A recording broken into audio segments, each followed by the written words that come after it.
다음은 우리 학교 가장 또 현안 중에 하나, 학교 문제. 식사 초중고 교육 환경 문제에 대해서 질의를 드리도록 하겠습니다. 사전 질문지 9번 항목입니다. 현재 식사 이지구 개발과 빌라 정책으로 인해 식사 지구 내의 초중학교의 과밀학급에 대한 우려가 지속되고 있습니다.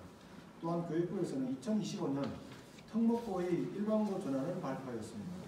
식사 지구 내의 초중 과밀학급 해소 방안과 특목고 일반고 전환에 대한 후보자님의 견해를 말씀해 주시기 바랍니다. 본 질문은 홍정민 후보님께서 먼저 답해 주실 겁니다. 현재 식사동 주민분들은 식사 2지구 3,100세대 도시개발 사업으로 이제 학생들이 증가할 것이기 때문에 양일초, 원중초 그리고 일산 양일중학교의 과밀화가 될 거라는 우려를 하고 계십니다. 제가 경기도 교육청에 확인해 본 결과 현재 경기도 교육청은 식사 2지구 개발에 따른 과밀학 대책으로 원중초 증축을 하고 있습니다. 그런데 개발 사업에 따른 학생 유입으로 일산 은행초의 통합구역 조정 계획은 없고 기존 세대의 학생들도 모두 원중초로 통합할 예정이라고 합니다. 근데 오히려 문제는 중학교입니다. 경기도교육청은 초등학교 과밀학급 대책으로 이제 원중초 증축을 내세웠는데요. 오히려 중학교 과밀학급이 더 심각한데 아직 대책을 제시하지 못하고 있습니다. 저는 이러한 교육청의 판단에 문제가 있다고 생각합니다. 교육청이 식사 2지구 개발 계획만을 기준으로 학교 설립을 안 된다는 식으로 검토를 하고 있는데요.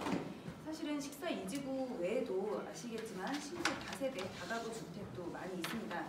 거기에 다 입주를 하게 되면 초등학생, 중학생이 더 많아질 수 있는데요.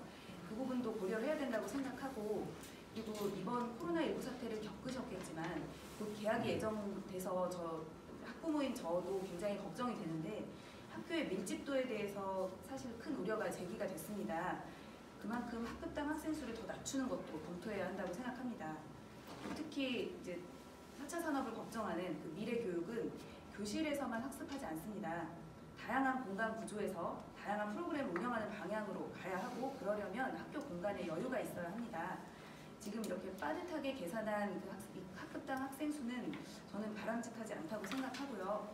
이런 식의 학교 설립을 거의 못하게 하는 억제 정책은 사실 2015년 박근혜 정부 하에서 인구 증가에 따라서 더 이상 학교 설립은 좀 자제하자라는 방침으로 이렇게 나왔었습니다. 이 부분은 사실은 이제 방침은 없어졌긴 한데 아직도 그런 잔재가 남아 있어서 이런 지금 교육청의 답변이 왔는 거거든요. 이 부분을 전면 재검토해야 된다고 생각합니다. 교육부와 교육청의 관련 문제를 적극 제가 협의해 나갈 생각입니다. 아까 말씀드린 것처럼 이제 양일 중학교 문제가 더 심각한데요. 과밀학급 문제가. 답변 30초입니다. 네, 사실 2025년이면 이 부분은 이제 고양 국제고등학교가 특목고에서 일반고로 전환되게 지금 예정돼 있습니다. 따라서 이 고양 국제고등학교의 일반고 전환 시에 발생하는 유효부지, 기숙사 같이 이런 유효부지가 많이 있습니다. 이런 공간을 활용해서 중학교 설립이 가능하다고 봅니다. 그러면은 우리 식사동에 고등학교가 일반고가 2개 생기고 국제고가 전환돼서 중학교도 하나 더 생기고 이런 부분이 가능하다고 생각합니다. 이런 부분을 적극 협의해 나갈 거고요.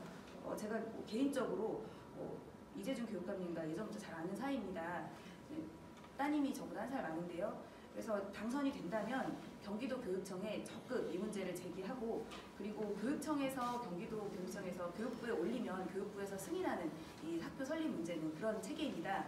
아시겠지만 우리 지금 교육부총리, 사회부총리 유은혜 장관님이 우리 식사동 사정을 아주 잘 아십니다. 그렇기 때문에 경기도 교육청에서만 이 부분을 긍정적으로 검토해 준다면 교육부에서는 이런 과밀학급 문제에 대해서는 아주 긍정적으로 판단할 것이라고 저는 생각합니다. 답변 38초를 넘어갔으니까 이것을 나중에 공개하도록 하겠습니다. 다음은 김영환 후보님. 3분입니다. 기본 3분. 우선은 국제고등학교나 교육부를 폐지해야 된다는 주장, 그걸 기정사실화하고 말씀하시는데 저는 그걸 반대합니다. 저는 2002년도에